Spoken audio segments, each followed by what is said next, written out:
Bonjour chers amis de partout qui aimez l'histoire et la vérité historique. Alors nous allons parler de la Syrie. Vous savez que même encore aujourd'hui, il y a des événements violents, sanglants, douloureux qui se déroulent en Syrie. C'est avec la présidente du président Bachar al-Assad. Avant que lui-même accède au pouvoir en juillet 2000, c'est son père qui a dirigé la Syrie de 1971 à juin 2000. Et maintenant, son fils Bachar el-Assad a commencé à diriger la Syrie depuis le 17 juillet 2000. Alors, il faut dire que ce régime qui est en Syrie, depuis le père Hafez el-Assad, depuis son fils Bachar el-Assad, ne plaît pas du tout à Israël. Parce que Israël sait que dans le monde arabe, là, la Syrie est l'un des pays qui a quand même une armée assez conséquente qui peut lui tenir tête un peu. Après, je peux dire l'Égypte. Bon, mais maintenant, avec l'Égypte, bon, il y a eu un accord. Voilà. Donc, maintenant, c'est la Syrie. De temps en temps, on voit Israël qui s'en va bombarder des sites en Syrie. Vous comprenez? Et ça, c'est comme des déclarations de guerre inutiles. Vraiment, Israël n'a pas besoin de ça. Il ferait mieux de mettre fin à leur gay pride là qu'ils font à Tel Aviv. Ça, c'est mieux que d'aller attaquer la Syrie. Mais vous remarquez que la Syrie ne répond pas à ces attaques d'Israël. La Syrie ne répond pas. Mais, devant toute cette hostilité contre le régime de Bachar el-Assad, parce que quelquefois, je peux dire l'hostilité même contre ce régime ne vient pas seulement d'Israël, mais même d'autres pays arabes. Parce que quelle est la religion de ceux qui dirigent la Syrie actuellement, c'est-à-dire d'abord le père Hafez el-Assad et puis ensuite son fils Bachar el-Assad.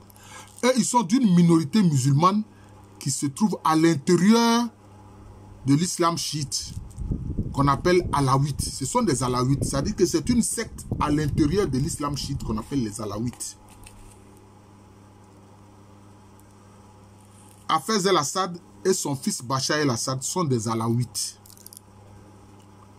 Une toute petite minorité qui est à l'intérieur de l'islam chiite. Donc, ils ont l'hostilité de l'Arabie Saoudite, des Émirats Arabes Unis, etc. En plus de l'hostilité d'Israël. Alors, qu'est-ce que les États-Unis ont décidé? Ah oui, c'est eux qui ont fait ça. Ils sont allés encore expérimenter le printemps dit arabe en Syrie. Ils sont allés expérimenter le printemps dit arabe en Syrie. Et ça a commencé le 15 mars 2011. Le 15 mars 2011, où ils ont actionné des manifestants. Ils ont actionné des manifestants. Et ça, ce sont les services secrets des États-Unis qui étaient derrière. Tout le monde le sait maintenant, les printemps arabes, etc. C'est la CIA qui était derrière tout ce désordre-là. Parce qu'ils manifestent, et à un moment donné, maintenant, ils commencent à tirer. C'est-à-dire que quelques-uns ont reçu des armes et puis commencent à tirer. Quand c'est comme ça, les forces de l'ordre sont obligées de riposter. Et ça crée un problème. Ça crée un problème. C'est ce que les gens ont fait à Benghazi contre Kadhafi. C'est ce que les gens ont fait à Benghazi. Vous comprenez? C'est ce que les gens ont fait à Benghazi. Mais c'est des gens qui disent qu'ils manifestent. Et puis maintenant, ils manifestent maintenant en utilisant des armes à feu. Mais le gouvernement va réagir. Le gouvernement réagit, on dit non, oh, il est en train de massacrer le peuple, etc. C'est un tyran, comme on le voit avec ce que les médias mainstream font, les médias des Occidentaux, hein, qui sont, aujourd'hui, tout le monde le voit, très loin de la vérité journalistique. Ils sont très loin des faits, comme la déontologie du journalisme le demande. Aujourd'hui, ce n'est plus les faits qui les intéressent. Ils sont devenus maintenant des idéologues. Voilà. Et donc, Ça a commencé, ce printemps arabe, avec ces manifestations à Damas en mars 2011, le 15 mars 2011.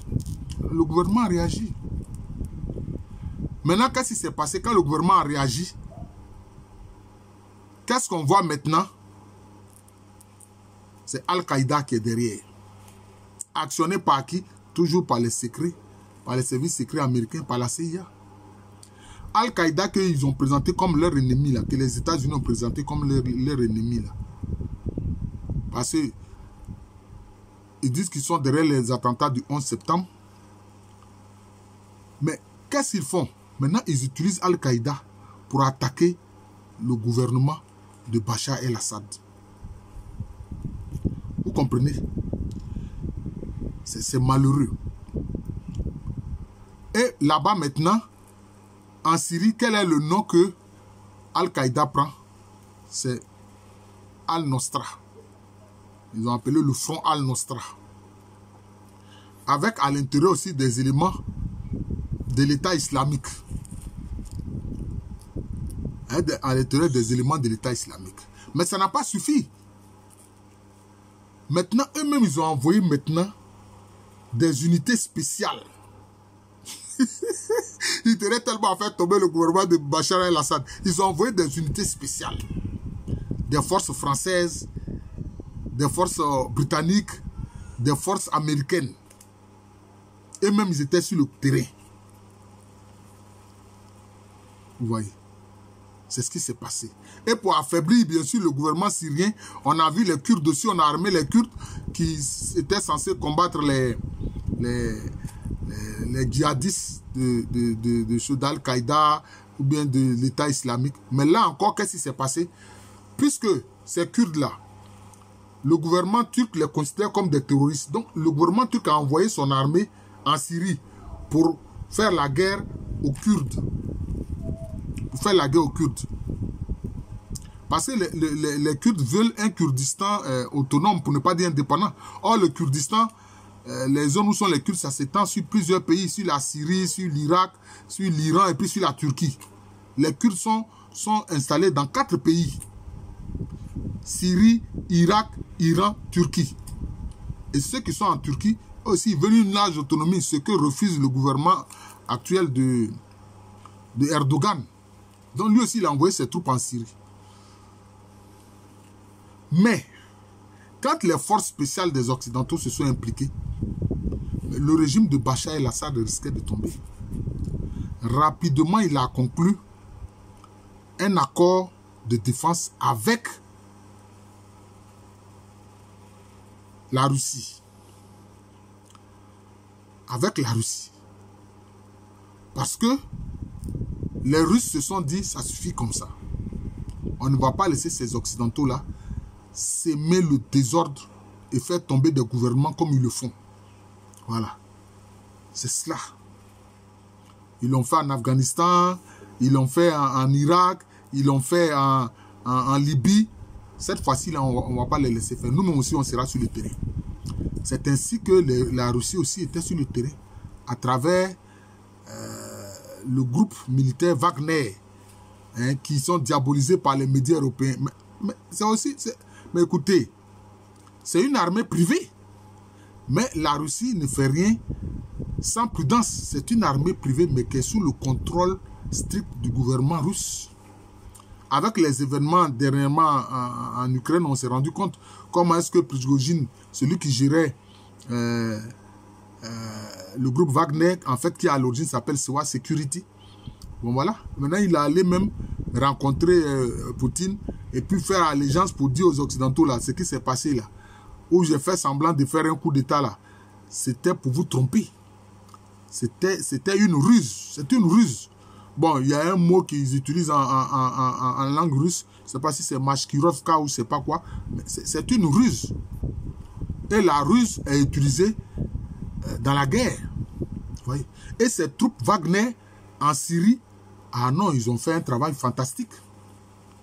Ils ont repoussé Al-Qaïda ou Al-Nosra, si vous voulez, et puis les troupes occidentales jusque dans les derniers retranchements. Ah oui, ils les ont repoussés jusqu'à dans les derniers retranchements. Si on veut utiliser la guerre classique, des armes classiques, en dehors, bien sûr, des armes atomiques, mais les Occidentaux ne peuvent pas vaincre les armées russes. Hein. Ça, c'est pas possible. Ça, c'est pas possible. Ils ne peuvent pas. Donc, ils ont échoué lamentablement en Syrie. Les Français, par exemple, ont dû retirer leurs troupes.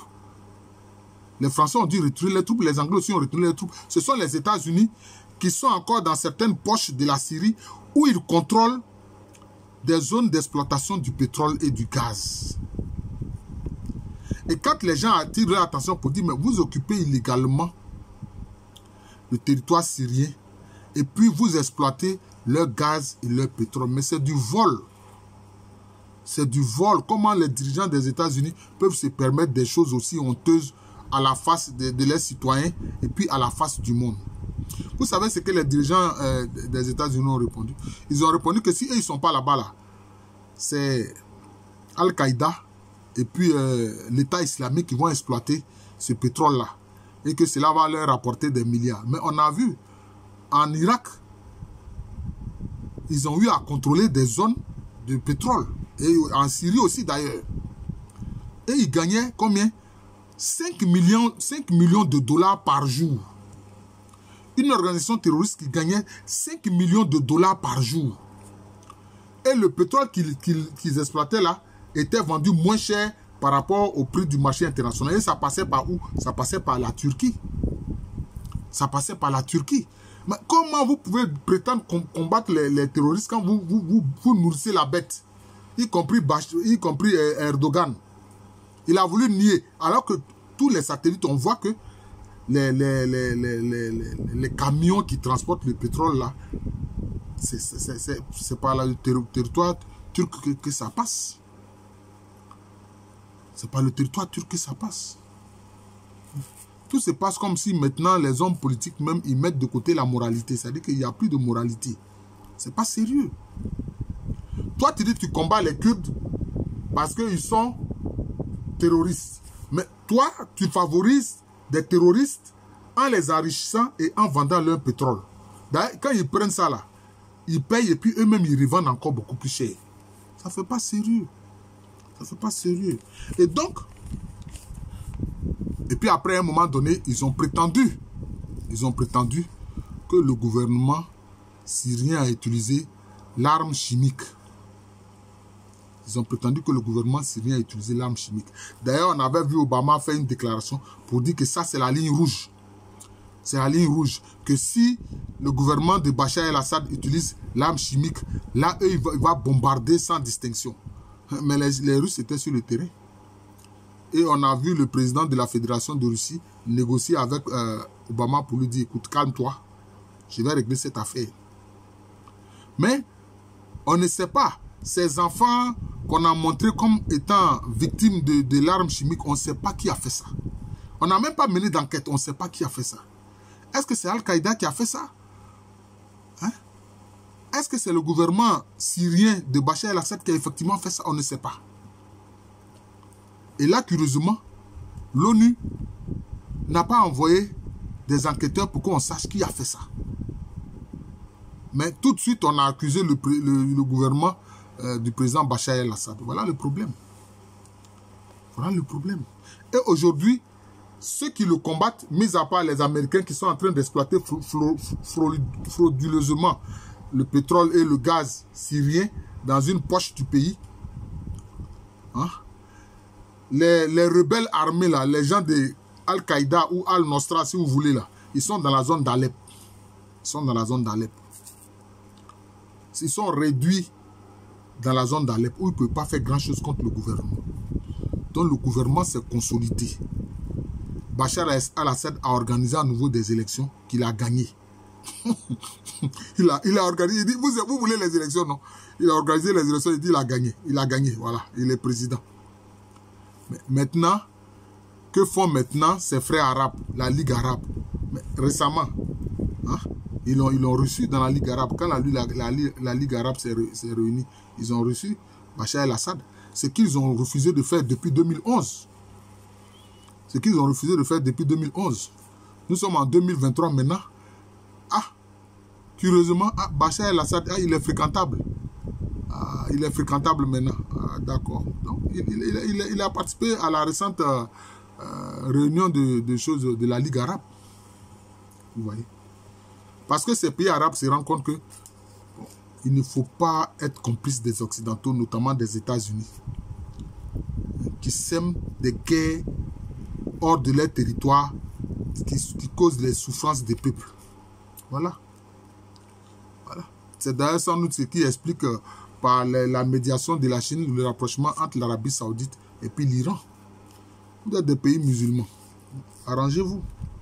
Donc voilà ce que je voudrais dire. Hein. L'échec. L'échec. Hein, du projet de faire tomber, s'écrouler le gouvernement de Bachar el-Assad. Mais s'il réussissait, qu'est-ce qui allait se passer? Mais cela être un désordre comme on l'a vu en Irak. Cela allait être un désordre terrible. Voilà. Parce que ceux qui veulent faire le projet du nouvel ordre mondial luciférien, je dis bien luciférien, le nouvel ordre mondial luciférien, leur but c'est d'affaiblir le gouvernement.